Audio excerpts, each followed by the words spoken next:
차지하도록 약속하신 땅입니다. 그래서 그것을 차지할 것이다. 또 9절에도 보면 여호와께서 너희의 조상들에게 맹세하여 그들과 그들의 후손에게 주리라고 하신 땅입니다. 그렇죠? 하나님이 주시겠다 약속한 땅. 그 땅은 어떤 땅이냐 하면 젖과 꿀이 흐르는 땅. 그 땅에서 너의 날이 장구하리라. 또 10절에는 어디 땅이 나오죠? 내가 들어가 차지하려는 땅. 지금 땅이 몇 번 나왔어요? 네, 4번 나왔죠. 4번. 네가 나온 어디에 땅도 있어요?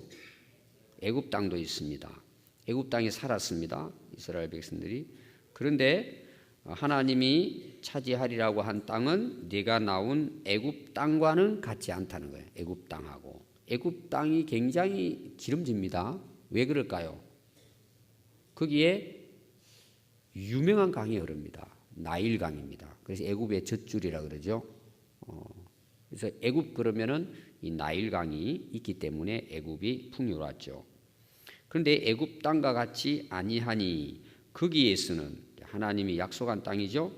너희가 파종한 후에 그러니까 이제 씨를 뿌리죠.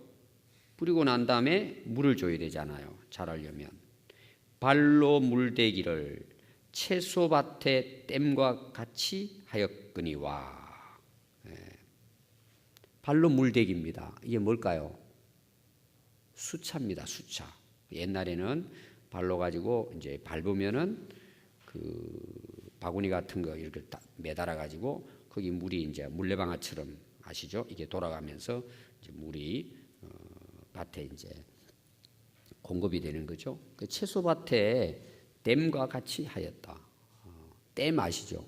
댐. 그 씨를 뿌려놓고 댐에서 물 대듯이 그냥 물이 풍부하다는 것입니다. 또 11절에도 너희가 건너가서 차지할 땅. 지금 땅 몇 번 나왔어요? 이제 잘 모르겠죠. 너무 많이 나와가지고. 건너가서 차지할 땅은 산과 골짜기가 있어서 하늘에서 내리는 비를 흡수하는 땅이에요.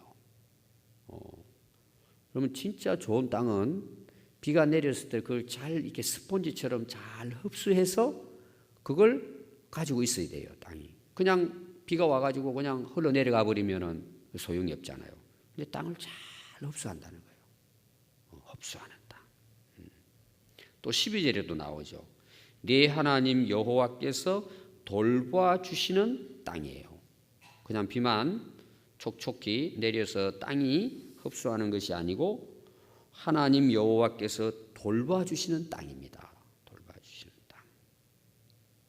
또 연초부터 연말까지 네 하나님 여호와의 눈이 항상 그 위에 있느니라. 그는 뭘 가리키죠? 땅이죠. 하나님이 약속한 땅, 하나님의 눈이 그 약속의 땅 위에 있다는 거예요. 하나님. 이게 무슨 말일까요? 하나님이 돌보신다는 거죠. 뭐 비만 이렇게 내리고 하는 것이 아니라 그 땅 위에 하나님이 항상 돌보시고.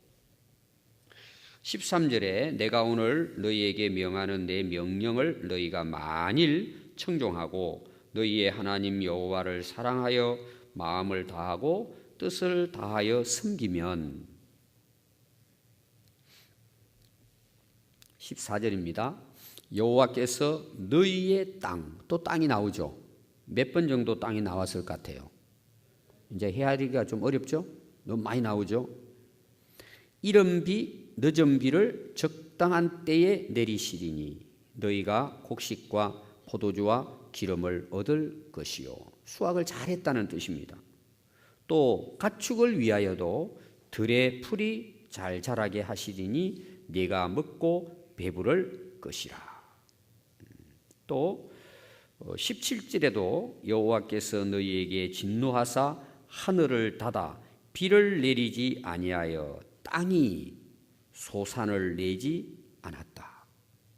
이어서 너희가 여호와께서 주신 아름다운 땅에서 속히 멸망할까 하노라. 자, 땅이 몇 번이나 나올 것 같아요?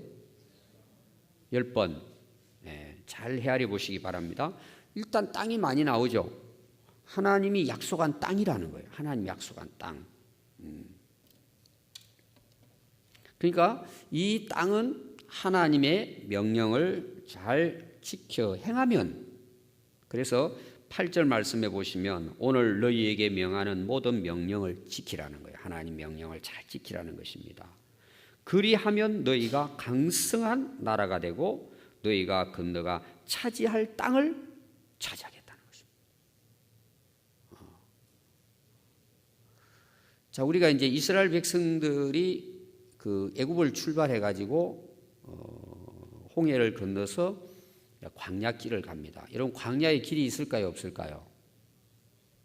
광야에는 길이 없어요. 물론 이제 사람들이 다니는 항상 자기들이 나름대로 이제 그 코스를 정해놨겠죠. 그쪽에도 우리가 구약에 보면 이스라엘 백성들이 이제 그 애굽을 출발해서 요단강을 마지막 건너기까지 코스가 있어요. 가는 길이, 사람들이 다니는 길이 있습니다. 근데 실제로 여러분들이 광야, 사막을 가면 길이 안 보입니다. 왜 안 보일까요? 바람 한번 불어버리면 길이 없어져 버립니다. 지금도 마찬가지입니다. 그쪽 지역이. 지금 우리가 이제 에집트가 불안한 이제 나라이기 때문에 지금 성지순례를 그쪽을 잘 안 갑니다. 위험 지역이에요. 그래서 사건도 일어나고 그랬잖아요. 근데 이제 원래 출발은 애굽에서 출발합니다. 기본적인 이제 성지순례. 애굽에 출발해 가지고 시내산을 거쳐서 광야를 지나 가지고 이제 요르단을 해서 그다음에 이제 이스라엘 예루살렘으로 들어갑니다. 코스가. 지금은 뭐 많이 좋아졌죠. 그렇게 가서 다시 돌아옵니다. 이렇게 에집트까지. 그래서 돌아올 때 나이 드신 분들은 휠체어 타고 오는 분들이 많습니다. 설사복통해가지고 꼭 두세 사람은 완전히 기력이 그냥 떨어져가지고 그냥 돌아옵니다. 그 여정이 너무 힘들기 때문에. 그런데 실제로 지금은 고속도로가 놓여 있습니다.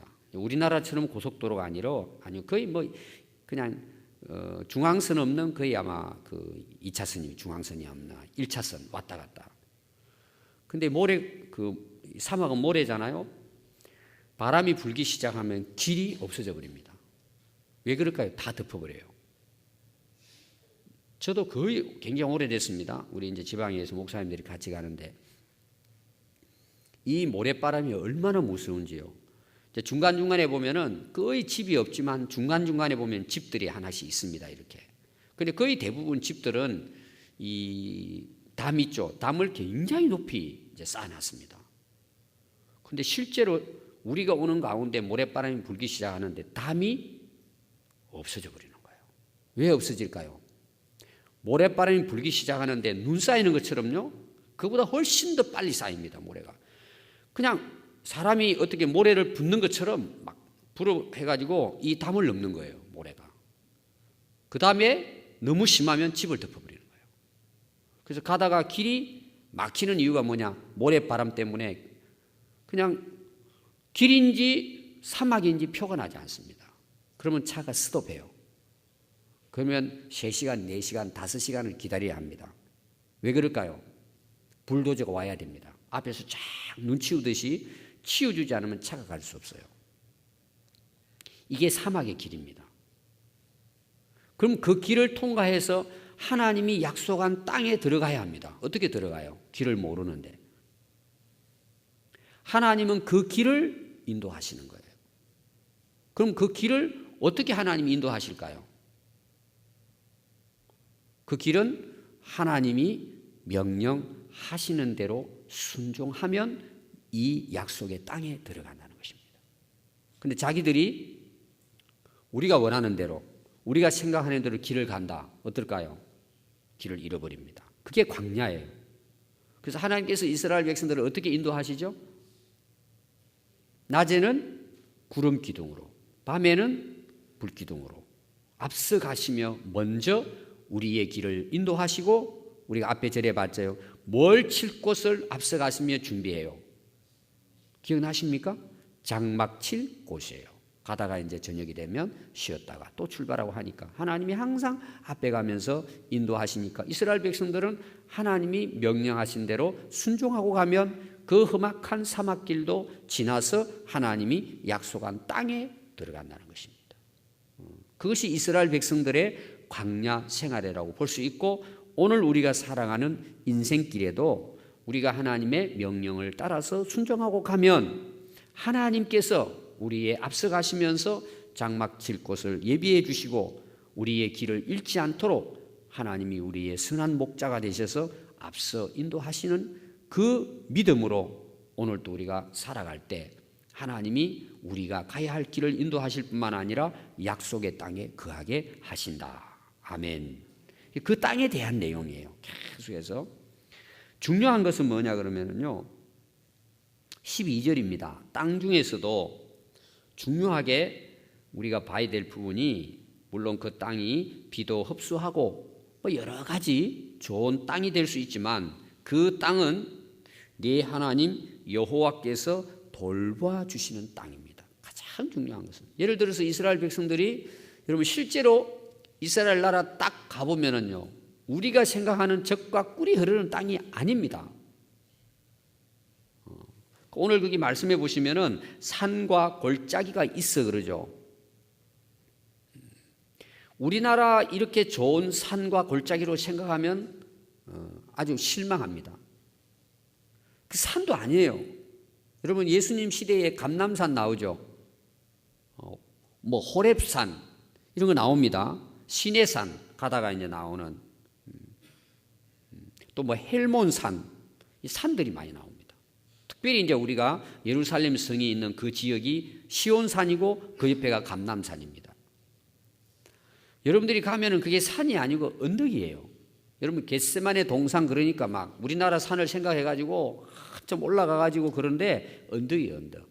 별로 나무도 없어요. 저게 뭔 산이냐? 근데 성경은 산이라고 이야기해요. 왜? 그것이 지금의 팔레스틴 지역의 산들이에요. 우리나라처럼 막 이렇게 높고 막 그 소나무가 울창하고 그 그냥 가운데 개울이 흐르고 이런 것으로 생각하면 안 됩니다. 우리가 생각하는 그런 산이 아니고 그냥 언덕에 나무 좀 있고 물 조금 흐릅니다. 근데 젖과 꿀이 흐르는 땅이라고 이야기합니다. 왜 그럴까? 오늘 12절 말씀입니다. 네 하나님 여호와께서 돌봐주시는 땅입니다. 그래서 젖과 꿀이 흐르는 땅이죠. 젖과 꿀이 흐를 수가 없어요. 근데 젖과 꿀이 흐르는 땅이 뭐예요? 네 하나님 여호와께서 돌봐주시는 땅이에요. 여러분 땅은 똑같아요. 필리핀이라든지 섬나라에 가면은요 굉장히 울창합니다. 아주 뭐 야자수부터 해가지고요 사시사철 비가 오니까 아주 풍요합니다. 풍요롭습니다. 근데 그 사람들이 잘 살까요? 그런 아들이 여러분들이 생각할 때 잘 살 것 같죠? 인도 같은 경우 잘 살지 못합니다. 풍부한데도 불구하고 왜 그럴까요? 땅이 좋다고 해서 풍요로운 것이 아니고 하나님이 돌봐주셔야 한다는 것입니다. 우리나라하고 북한 보십시오. 지금 중국에서 북한 제재를 이렇게 가하는데 원유를 주지 않겠다 뭐 이런 거 항공유를 주지 않겠다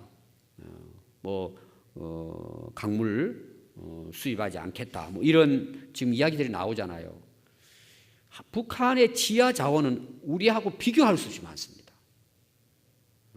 근데 우리 땅은 어때요? 대한민국 땅은 풍요롭습니다. 그 땅은 메말라 갑니다. 왜 그럴까요? 우리나라는 하나님이 돌보시는 땅입니다. 아멘. 똑같은 땅이잖아요. 오히려 그쪽이 훨씬 지하 자원이 많고 훨씬 더 수출할 것들이 많습니다. 그냥 땅만 파면은 거기는 석유도 있습니다. 그걸 개발할 수 있는 기술이 없어 그렇지. 근데 우리나라가 훨씬 더 아마 수십 배의 우리가 더 풍요롭게 살 것입니다. 왜 그럴까요? 땅의 문제가 아니고 여호와께서 돌봐 주시는 땅이기 때문입니다. 이것은 우리 인생도 똑같습니다.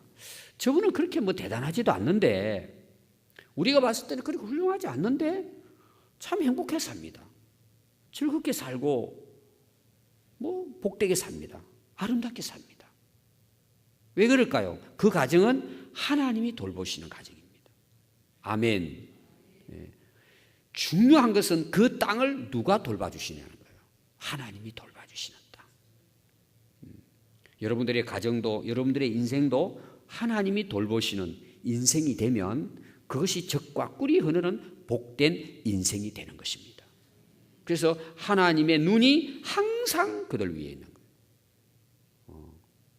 여러분들의 가정에, 여러분들의 집안에, 우리 교회에, 또 우리 교회 때문에 이 군산이 하나님이 돌보시고 여호와의 눈이 항상 이 땅을 이끌어 가신다면 그 땅이 젖과 꿀이 흐르는 땅인 것을 믿습니다.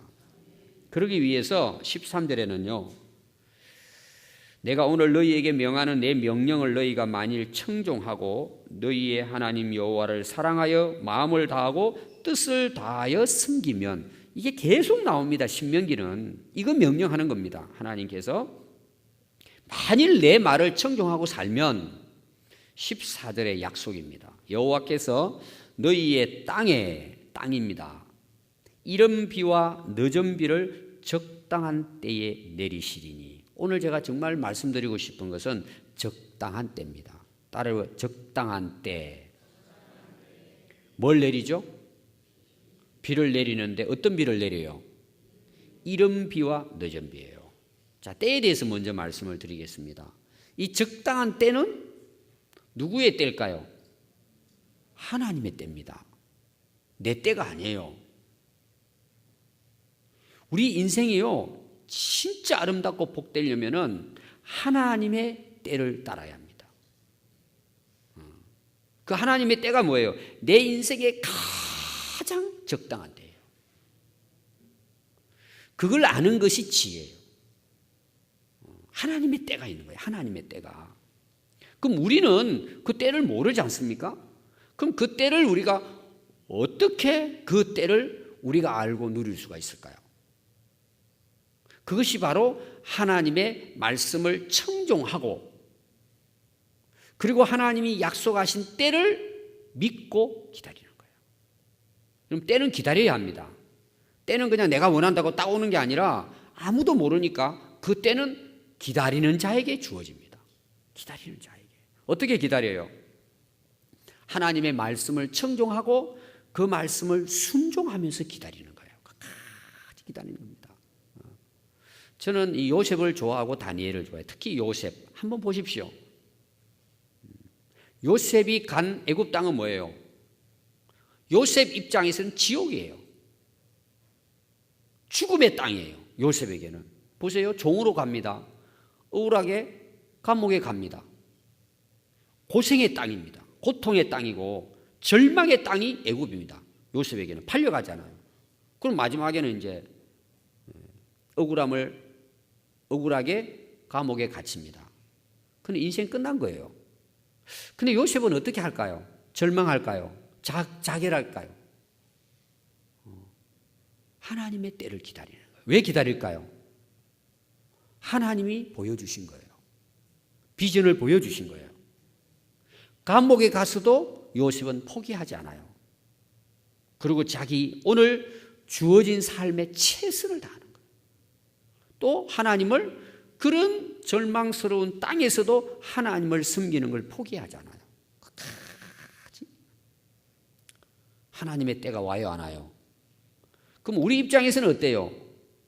그게 하루 이틀도 아니고 10년 이상을 요셉은 그 죽을 고생을 합니다. 근데 때가 와요, 안 와요? 그게 바로 요셉의 가장 적합한 때예요. 근데 요셉이 지나놓고 나서 보니까 종살이를 통해서 억울함도 당하고 감옥에 가서 결국은 뭐예요? 하나님이 때를 이룰 때까지 하나님은 요셉을 오늘 우리로 말하면 훈련시켜 주신 거예요. 그 가장 적합한 때에 또 하나님께서 어떻게 하죠? 꿈을 꾸게 하시잖아요. 놀라운 일이죠. 그리고 결국은 하나님은 요셉을 통해서 약속하신 그 꿈을 이루어서 많은 생명을 살려내는 하나님의 일꾼으로 쓰시는 것을 볼 수 있습니다. 여러분, 하나님의 때가 있음을 믿으십시오.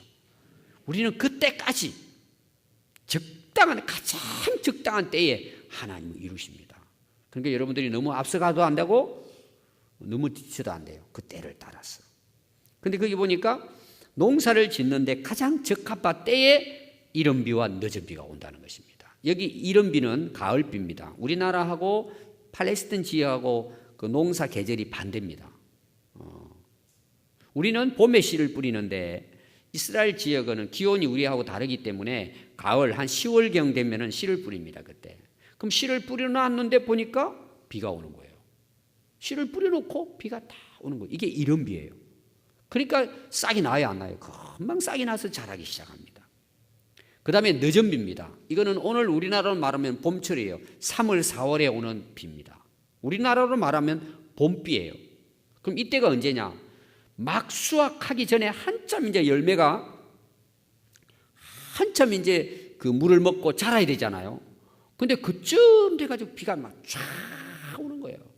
그러니까 막 나무가 물을 흡수해가지고 열매에다가 공급하는 거예요. 그러니까 막 열매가 아주 아름답고 맛있게 연걸어가지고 그리고 비가 그치면 수확하는 거예요.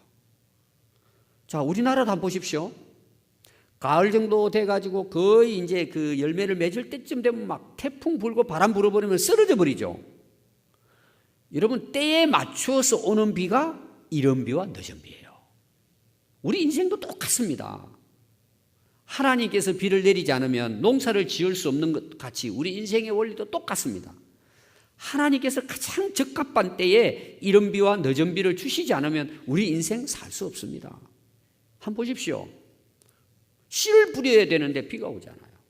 메말라가지고 씨를 뿌렸더니 다 말라 죽어버렸어요. 또 농사 지었는데 이제 한참 수확을 다음 주나 해야 되겠다면 바람 불어가지고 막 과일 다 떨어져 버리고 논밭에 있는 다 쓰러져 버리면 수확할 수 없어요. 이 때라는 게 얼마나 중요한지 몰라요. 비가 소중하지만 비도 이른 비와 늦은 비가 와줘야 돼요. 적당한 때. 저는 오늘 이 말씀을 전하면서 우리 성도들이 살아가는 인생 가운데 하나님 때에 가장 적당한 그 때에 하나님께서 공급하시는 은혜로 여러분들의 삶이 하나님이 주시는 그 뒤에 보면은 곡식과 포도주를 얻을 것이고 들에는 풀이 나고 내가 먹고 배부를 것이다. 하나님의 축복의 약속이죠. 이런 은혜가 여러분들의 삶 가운데 있기를 바랍니다. 그런데 16절부터 보십시오. 그리고 너희는 삼가하라는 것이 스스로 조심해야 되는 거예요. 뭡니까? 마음에 미혹하여 돌이켜 우상을 숭배할까 두렵다는 것입니다. 하나님이 만약에 너희들이 마음이 미혹해서 풍요로움 때문에 우상을 숭배하면 진노하사 하늘을 닫아 비를 내리지 않고 그 아름다운 땅에 소산을 내지 않고 너희가 여호와께서 주신 아름다운 땅이지만 속히 멸망할까 하노라. 조심해야 된다는 거예요. 그래서 결론은 뭐죠? 하나님께서 우리 인생의 적당한 때에 이른 비와 늦은 비를 주시는 이런 은혜가 여러분들과 여러분들의 자녀와 여러분들의 가정 위에 늘 함께 있기를 바랍니다. 기도하겠습니다.